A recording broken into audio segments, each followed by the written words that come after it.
Okay, this is a question regarding for calculation of median from the following information. Median ಅನ್ನು ಇಲ್ಲಿ ನಾನು find out ಮಾಡಬೇಕಾಗಿದೆ. Median calculation of median.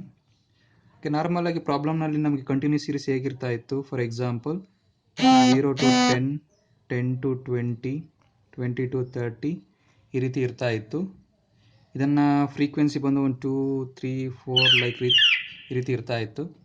ಇದಕ್ಕೆ ನಾವೇನು ಮಾಡ್ತಾ ಇದ್ವಿ? ಫಸ್ಟು ಮಿಡ್ ವ್ಯಾಲ್ಯೂನ ಕೂಡ ಇದಕ್ಕೆ ಫೈಂಡ್ ಔಟ್ ಮಾಡ್ಕೊತಾ ಇದ್ವಿ. ಹೇಗೆ ಮಿಡ್ ವ್ಯಾಲ್ಯೂ ಫೈಂಡ್ ಔಟ್ ಮಾಡ್ತಾ ಇದ್ವಿ? ಈ ಸೀರೀಸ್ ಏನಿದೆ ಕಂಟಿನ್ಯೂಸ್ ಸೀರೀಸ್ನಲ್ಲಿ ಅದನ್ನು ಫಾರ್ ಎಕ್ಸಾಂಪಲ್ 10 + 0 = 10 ಡಿವೈಡೆಡ್ ಬೈ 2 ಮಾಡ್ತಿದ್ವಿ. ಅಲ್ಲೇನು 5 ಮಿಡ್ ವ್ಯಾಲ್ಯೂ ಬರ್ತಾ ಇತ್ತು. 20 + 10 30 ಡಿವೈಡ್ ಬೈ 2 ಮಾಡಿದ್ರೆ 15 ಬರ್ತಾ ಇತ್ತು. 30 + 20 50 divided by 2 = 25. This is a mid value of this series. ಹೌದಲ್ಲ? ಓಕೆ, ಬಟ್ ಇಲ್ಲೇನಾಗಿದೆ? They only given a mid value. ಈ ಮಿಡ್ ವ್ಯಾಲ್ಯೂಯನ್ನು ಅವರೇ ಕೊಟ್ಬಿಟ್ಟಿದ್ದಾರೆ. ನಾನೇನು ಮಾಡಬೇಕು? ಅದನ್ನು ಈಗ ಕಂಟಿನ್ಯೂಸ್ ಸೀರೀಸ್ಗೆ ನಾನು ಅದನ್ನು ಕನ್ವರ್ಟ್ ಮಾಡಬೇಕಾಗಿದೆ. ಸೊ ಹೇಗೆ ಕನ್ವರ್ಟ್ ಮಾಡೋದು? ಫಾರ್ ಎಕ್ಸಾಂಪಲ್ ಮಿಡ್ ವ್ಯಾಲ್ಯೂ 115, 125, 135 ಈ ರೀತಿ ಮಿಡ್ ವ್ಯಾಲ್ಯೂ ಇದೆ. ಇದನ್ನು ನಾನು ಕಂಟಿನ್ಯೂಸ್ ಸೀರೀಸಲ್ಲಿ ಹೇಗೆ ಮಾಡೋದು? ಸೊ ಕಾಮನ್ ಡಿಫ್ರೆನ್ಸ್ ಏನಿದೆ ಅಬ್ಸರ್ವ್ ಮಾಡ್ತಾ ಹೋಗಿ. ಫಸ್ಟ್ 115 + 10 125 + 10 135 + 10 145 ಕಾಮನ್ ಡಿಫ್ರೆನ್ಸ್ 10 ಇದೆ. ಸೊ ಹಾಗಾಗಿ ಕಾಮನ್ ಡಿಫ್ರೆನ್ಸ್ ಡಿವೈಡೆಡ್ ಬೈ 2 ಮಾಡಿದ್ರೆ ನನಗೆ 5 ಬರುತ್ತೆ. ಹೌದಲ್ಲ? ಕಾಮನ್ ಡಿಫ್ರೆನ್ಸ್ ಡಿವೈಡೆಡ್ ಬೈ 2 ಮಾಡಿದ್ರೆ ನನಗೆ 5 ಬಂದಿದೆ. ಸೊ ಹಾಗಾಗಿ ಈಗೇನು ಮಾಡಬೇಕು? 115 - 5 ಆ್ಯಂಡ್ +5 ಅದೇನಾಗುತ್ತೆ? ನನಗೆ ಕಂಟಿನ್ಯೂಸ್ ಸೀರೀಸ್ ಬರುತ್ತೆ. 115ನಲ್ಲಿ -5 ಮಾಡಿದ್ರೆ ಏನಾಗುತ್ತೆ? 110 ಬರುತ್ತೆ. +5 ಮಾಡಿದ್ರೆ 120 ಬರುತ್ತೆ. ಸೊ ಇದರ ಕಂಟಿನ್ಯೂಸ್ ಸೀರೀಸ್ ಏನಾಗುತ್ತೆ? 110 to 120. ಈಗ 125ರಲ್ಲಿ -5 ಅಂದರೆ 120, 125 + 5 ಅಂದರೆ 130 ಆಗುತ್ತೆ. ಸೊ 135 - 5 130, 135 + 5 140, 145 - 5 140, 145 + 5 150. ಹಾಗಾಗಿ ನೆಕ್ಸ್ಟ್ ಏನಾಗ್ಬೋದು? 150 to 160, 160 to 170, 170 to 180, 180 to 190, 190 to 200. So ಇದರ ಕಂಟಿನ್ಯೂಸ್ ಸೀರೀಸ್ ಏನಾಗಿರುತ್ತೆ? ಇದಾಗಿರುತ್ತೆ. ಫಾರ್ ಎಕ್ಸಾಂಪಲ್ ಅಬ್ಸರ್ವ್ ಮಾಡಿ 145, 155, 165, 175, 185, 195. 110 to 120 110 ಇಂದ 120 ನಡುವೆ ಮಿಡ್ ವ್ಯಾಲ್ಯೂ 115 ಆಗಿರುತ್ತೆ. 120ರಿಂದ 130 ನಡುವೆ ಮಿಡ್ ವ್ಯಾಲ್ಯೂ 125, 130ರಿಂದ 140 ಮಿಡ್ ವ್ಯಾಲ್ಯೂ 135 ಆಗಿರುತ್ತೆ. ಸೊ ಇದು ಈ ಮಿಡ್ ವ್ಯಾಲ್ಯೂ ಕೊಟ್ಟಾಗ ಅದನ್ನು ನಾನು ಕಂಟಿನ್ಯೂಸ್ ಸೀರೀಸಾಗಿ ಕನ್ವರ್ಟ್ ಮಾಡೋದು ಅನ್ನೋದು ಫಾರ್ಮುಲಾ. ಸೊ ಈಗ ಆ್ಯಸ್ ಯೂಶುವಲ್ ಆಗಿ ನಾನೀಗ ಇದನ್ನು ಎಕ್ಸ್ ಅಂತ ತಗೊಂಡ್ರೆ ಇದನ್ನ ಫ್ರೀಕ್ವೆನ್ಸಿ ಅಂತ ತೆಗೆದುಕೊತೀನಿ. Frequency as usual 6, 25, 48, 72, 116, 60, 38, 22, 3. This is a frequency. Okay, median find out ಮಾಡಲಿಕ್ಕೆ ಫಾರ್ಮುಲಾ ಏನು? ಇದನ್ನು ಫಸ್ಟ್ ಒಂದು ಕ್ಯುಮ್ಯುಲೇಟಿವ್ ಫ್ರೀಕ್ವೆನ್ಸಿನ ಮಾಡ್ಕೊಬೇಕಾಗಿದೆ. ಕ್ಯುಮ್ಯುಲೇಟಿವ್ ಫ್ರೀಕ್ವೆನ್ಸಿ ಅಂದರೆ ಏನು? ಜಸ್ಟ್ ಫಸ್ಟ್ ಒನ್ ಹಾಗೆ ಬರ್ಕೊತೀನಿ. ನೆಕ್ಸ್ಟ್ ಇದನ್ನು ಆ್ಯಡ್ ಮಾಡ್ತಾ ಹೋಗಬೇಕು. Next frequency, first frequency and add to next frequency. 6 + 25 31 + 48 79. Okay, 79 + 72 151, 151 + 116 267. Next 267 + 60 327, 327 + 38 365, 365 + 22 387, 387 + 3 390. So cumulative ಫ್ರೀಕ್ವೆನ್ಸಿನ last ಏನು ಬಂದಿರುತ್ತೆ ಆ ಫ್ರೀಕ್ವೆನ್ಸಿ, ಈ ಎಫ್ನ ಟೋಟಲ್ ಮಾಡಿದ್ರೆ ನನಗೆ ಆನ್ಸರ್ ಬರಬೇಕು. ಸಿಗ್ಮಾ ಎಫ್ ಆರ್ ಎನ್ = 390 ಆಗಿರುತ್ತೆ. ಹೌದಲ್ಲ. ಆ್ಯಸ್ ಯೂಶುವಲ್ ಈಗ ನಾನು ಮೀಡಿಯನ್ ಫಾರ್ಮುಲಾ ಬಳಸ್ತಾ ಹೋಗಬೇಕು. ಮೀಡಿಯನ್ ಫಾರ್ಮುಲಾಗಿಂತ ಮುಂಚೆ ನಾನು ಏನು ಮಾಡಬೇಕು, ಮೀಡಿಯನ್ ಸೈಜನ್ನು ಫೈಂಡ್ ಔಟ್ ಮಾಡಬೇಕು. Median size is equal to size of n/2 items.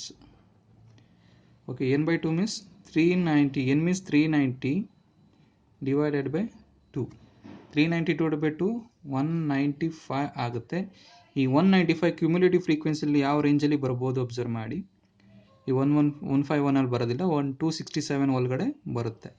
ಈ 195 267 ಒಳಗಡೆ ಬರೋದ್ರಿಂದ ನಾನು ಒಂದು ಲೈನನ್ನು ಇಲ್ಲಿ ಪುಟಪ್ ಮಾಡ್ತಾ ಹೋಗ್ತೀನಿ. I just draw one line. This is a 150. Okay, this is a 160. ಹೌದಲ್ಲ. ಈ 195 ಯಾವ ರೇಂಜಲ್ಲಿ ಬರುತ್ತೆ, ಈ 150 to 160 ರೇಂಜಲ್ಲಿ ಬರುತ್ತೆ. ಸೊ ನಾ ಆ್ಯಸ್ ಯೂಶುವಲ್ ಮೀಡಿಯನ್ ಫಾರ್ಮುಲಾ ಏನಪ್ಪ, ಮೀಡಿಯನ್ ಫಾರ್ಮುಲಾ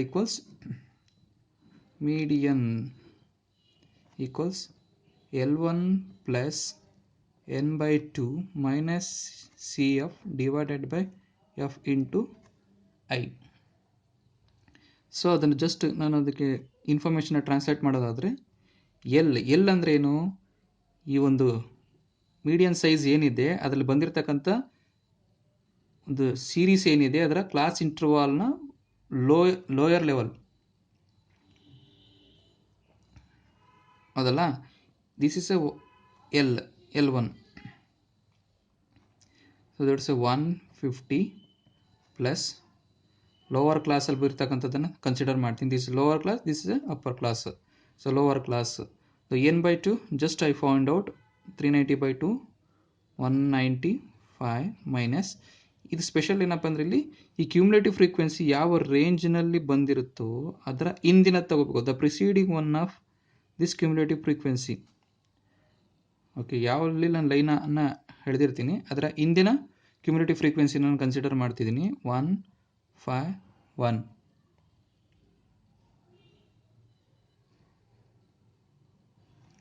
ಓಕೆನಾ.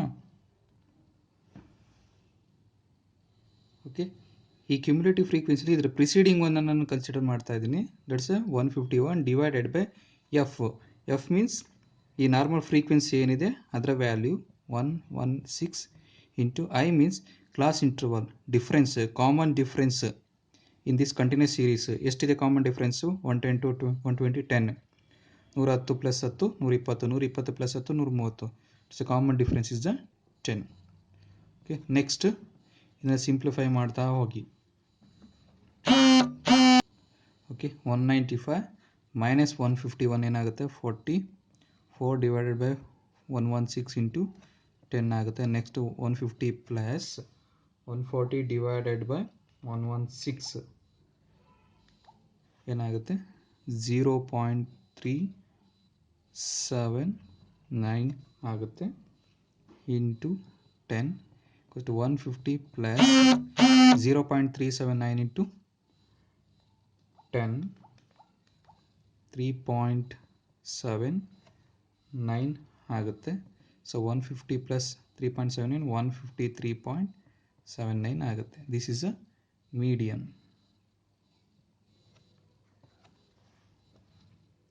Okay, this is an example of median. When they given in questions mid value, ಅವರೇ ಮಿಡ್ ವ್ಯಾಲ್ಯೂವನ್ನು ಕೊಟ್ಟಾಗ ನಾವು ಹೇಗೆ ಅದನ್ನು ಕಂಟಿನ್ಯೂಸ್ ಸೀರೀಸಿಗೆ ಕನ್ವರ್ಟ್ ಮಾಡಿ ಪ್ರಾಬ್ಲಮನ್ನು ಸಾಲ್ವ್ ಮಾಡಬೇಕು ಅನ್ನೋದಕ್ಕೆ ಉದಾಹರಣೆ ಇದು. ಓಕೆ, ಈ ಮೀಡಿಯನ್ ವ್ಯಾಲ್ಯೂನ ನಾವು ಫೈಂಡ್ ಔಟ್ ಮಾಡ್ತಾ ಇದ್ವಿ, ಬಟ್ ಈ ಪ್ರಾಬ್ಲಮ್ ಏನಾಗಿದೆ ಅವರೇ ಮೀಡಿಯನ್ ವ್ಯಾಲ್ಯೂನ ಕೊಟ್ಟಿದ್ದಾರೆ. ನಾವು ಈ ರೇಂಜನ್ನು ಕಂಟಿನ್ಯೂಸ್ ಸೀರೀಸ್ ಆಗಿ ಕನ್ವರ್ಟ್ ಮಾಡಬೇಕಾಗುತ್ತೆ. ಯಾಕೆಂದರೆ ಇಲ್ಲಿ ನಮಗೆ ಲೋವರ್ ವ್ಯಾಲ್ಯೂ ಮತ್ತು ಅಪ್ಪರ್ ವ್ಯಾಲ್ಯೂ ಬೇಕಾಗುತ್ತೆ ನಮಗೆ. ಹಾಗಾಗಿ we should be convert this mid value to continuous series. ಹೇಗೆ ಮಿಡ್ ವ್ಯಾಲ್ಯೂ ಫೈಂಡ್ ಔಟ್ ಮಾಡಿರಿ ಒಂದು ಸ್ಮಾಲ್ ರೀಕಾಲ್ ಮಾಡೋದಾದರೆ, ಆ್ಯಸ್ ಯೂಶುವಲ್ ಈ ಮಿಡ್ ವ್ಯಾಲ್ಯೂನ ಆಸ್ ಇಟ್ ಈಸ್ ಆಗಿ ಬರ್ಕೊತಾ ಇದ್ದೀನಿ. ಸೊ ಇದು ಕಾಮನ್ ಡಿಫ್ರೆನ್ಸ್ ಏನಿದೆ ಅದನ್ನು ನೋಡ್ತಾ ಹೋಗಬೇಕು. 115 125 135 ಕಾಮನ್ ಡಿಫ್ರೆನ್ಸ್ 10 ಇದೆ. 10 ಡಿವೈಡೆಡ್ ಬೈ 2 ಮಾಡಿದೆ, ಇಟ್ಸ್ 5 ಬಂತು. ಸೊ ಹಾಗಾಗಿ 115 ಮೈನಸ್ 5 ಮೀನ್ಸ್ 110, 115 ಪ್ಲಸ್ 5 120. ಸೊ ಇದರ ಮಿಡಲ್ ವ್ಯಾಲ್ಯೂ ಮಧ್ಯದ ಬೆಲೆ ಏನಾಗುತ್ತೆ 115 ಆಗಿರುತ್ತೆ. ಸೊ ಈ ಕಂಟಿನ್ಯೂಸ್ ಸೀರೀಸನ್ನು ನಾನು ಕನ್ಸ್ಟ್ರಕ್ಟ್ ಮಾಡ್ಕೋಬೇಕು. For example 125 minus 5 120, 125 plus 5 130. ಹಾಗೆ 135 ಪ್ಲಸ್ 5 ಸಾರಿ ಮೈನಸ್ 5 130 ಆಗುತ್ತೆ, ಪ್ಲಸ್ 5 140 ಆಗುತ್ತೆ. 145 ಮೈನಸ್ 5 140, 145 ಪ್ಲಸ್ 5 150. ಆ ರೀತಿ ಕನ್ಸ್ಟ್ರಕ್ಟ್ ಮಾಡ್ತಾ ಹೋದರೆ ಕಂಟಿನ್ಯೂಸ್ ಸೀರೀಸ್ ಕನ್ಸ್ಟ್ರಕ್ಟನ್ನು ಆಗುತ್ತೆ. ನೆಕ್ಸ್ಟ್ ಆ್ಯಸ್ ಯೂಶುವಲ್ ಮೀಡಿಯನನ್ನು ಫೈಂಡ್ ಔಟ್ ಮಾಡಲಿಕ್ಕೆ ನಮಗೆ ಗೊತ್ತಿದೆ. ಸೊ ಫ್ರೀಕ್ವೆನ್ಸಿ ಅವರೇ ಕೊಟ್ಟಿದ್ದಾರೆ. ಈ ಫ್ರೀಕ್ವೆನ್ಸಿ ನಾವೇನು ಮಾಡಬೇಕು, ಕ್ಯೂಮುಲೇಟಿವ್ ಫ್ರೀಕ್ವೆನ್ಸಿನ ಫೈಂಡ್ ಔಟ್ ಮಾಡಬೇಕು. ಕ್ಯೂಮುಲೇಟಿವ್ ಫ್ರೀಕ್ವೆನ್ಸಿ ಹೇಗೆ ಫೈಂಡ್ ಔಟ್ ಮಾಡೋದು, first letter as it is ಹಾಗೇ ಬರ್ಕೊಳ್ಳಿ, ಫಸ್ಟ್ ಡಿಜಿಟನ್ನು. ನೆಕ್ಸ್ಟ್ ಡಿಜಿಟ್ಸ್ನ ಹ್ಯಾಡ್ ಮಾಡ್ತಾ ಹೋಗಬೇಕು. Just had 6 plus 25 31, 31 plus 48 79, plus 72 151, plus 116 267, plus 60 327, plus 38 365, plus 22 387, plus 3 390 ಆಗುತ್ತೆ. ಸೊ ಈ ಕ್ಯೂಮುಲೇಟಿವ್ ಫ್ರೀಕ್ವೆನ್ಸಿನ ಲಾಸ್ಟ್ ಡಿಜಿಟ್ ಏನಿದೆ ಅದು ಇದಕ್ಕೆ ಟೋಟಲ್ಗೆ ಈಕ್ವಲ್ ಆಗಿರಬೇಕು. This is a value of N R sigma F ಅಂತ ಕೂಡ ನಾನು ಕರಿತಾ ಹೋಗ್ತೀನಿ. ಸೊ ನೆಕ್ಸ್ಟ್ ಮೀಡಿಯನನ್ನು ಫೈಂಡ್ ಔಟ್ ಮಾಡಲಿಕ್ಕೆ ಫಾರ್ಮುಲಾ ಆ್ಯಸ್ ಇಟ್ ಈಸ್ ನಮಗೆ ಗೊತ್ತಿದೆ. ಫಸ್ಟು ಸೈಜ್ ಆಫ್ ಮೀಡಿಯನನ್ನು ಫೈಂಡ್ ಔಟ್ ಮಾಡಬೇಕು. ಅದು ಹೇಗೆ ಅಂದರೆ the total N divided by 2 ಮಾಡೋದು ನನಗೆ ಮೀಡಿಯನ್ ಸೈಜ್ ಸಿಗುತ್ತೆ.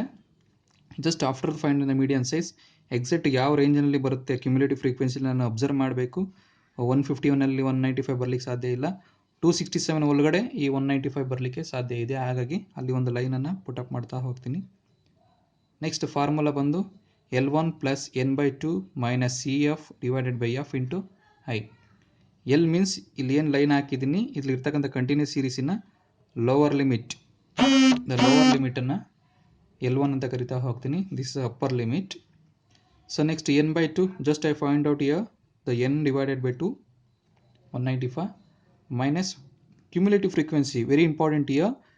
ಈ ಕ್ಯುಮುಲೇಟಿವ್ ಫ್ರೀಕ್ವೆನ್ಸಿ ಈ ಡಿಜಿಟನ್ನು ತಗೋಬಾರ್ದು. ಜಸ್ಟ್ ಪ್ರಿಸೀಡಿಂಗ್ ಒನ್, ಇದಕ್ಕಿಂತ ಮುಂಚೆ ಇರ್ತಕ್ಕಂಥ ಏನು ಡಿಜಿಟ್ ಇದೆ ಇದನ್ನು ನಾನು ಕನ್ಸಿಡರ್ ಮಾಡ್ತಾ ಇದ್ದೀನಿ. That's 151 divided by frequency as it is ಇದೇ ರೇಂಜಲ್ಲಿ ಇರ್ತಕ್ಕಂಥ ಫ್ರೀಕ್ವೆನ್ಸಿನ ಕನ್ಸಿಡರ್ ಮಾಡಬೇಕು. 116 116 ನಾನು ಇಲ್ಲಿ ತಗೊತೆ. ದಿಸ್ ಇಸ್ 116 ಕ್ಯುಮುಲೇಟಿವ್ ಫ್ರೀಕ್ವೆನ್ಸಿ ಮಾಡಿದಾಗ ಬಂದಿರೋದು. It's 116. So as it is ಇದನ್ನು ಸಿಂಪ್ಲಿಫೈ ಮಾಡ್ತಾ ಹೋದರೆ 195 ಮೈನಸ್ 151 44 ಬರುತ್ತೆ. ನೆಕ್ಸ್ಟ್ ಈ 44 divide by 116 that's is 0.379. The 0.379 into 10 3.79 plus 50 153.79. So ಇಲ್ಲಿ ನಮಗೆ ಮೀಡಿಯನ್ ವ್ಯಾಲ್ಯೂ 153.79 ಮಿಡಲ್ ವ್ಯಾಲ್ಯೂ ಆಗಿರುತ್ತೆ. Thank you.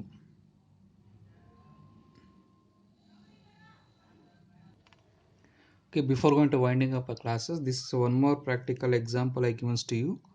Okay, illondu question ide, try yourself. Here the previous problem ರೀತಿನಲ್ಲೇ I given a mid value to you and also frequency. So as like in the previous problem, you should try yourself to find a median value of this problem. Okay, try and put up your answer in a description box. Try yourself. Thank you.